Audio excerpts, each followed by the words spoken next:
मैं समझता हूँ कि ये सफलतम 12 वर्ष जिन्होंने इस देश की तस्वीर और तकदीर दोनों बदली है। प्रधानमंत्री जी ने ऐसे हजारों काम किए हैं जिसके कारण ये संभव हुआ है।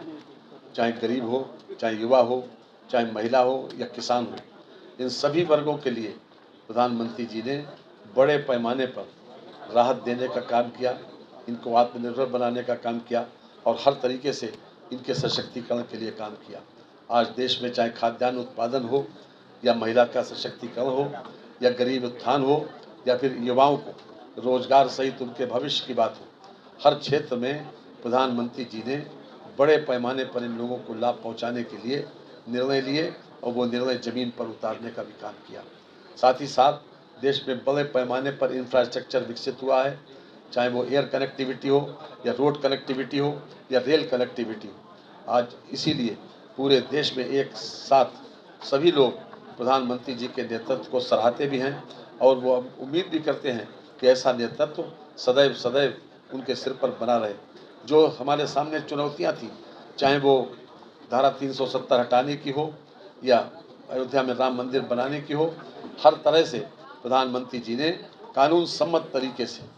इन चुनौतियों को उन्होंने फेस भी किया और धारा 370 उसी लिहाज से हटाई भी गई और साथ ही साथ 500 वर्ष के संघर्ष के बाद राम मंदिर भी बनाया गया। जहाँ तक सवाल है, देश में युवाओं को ज़्यादा से ज़्यादा रोजगार के अवसर मिले, कौशल विकास को विशेष रूप से बढ़ावा दिया गया, क्योंकि अगर जिसके पास हुनर है वो बेरोजगार नहीं रह सकता।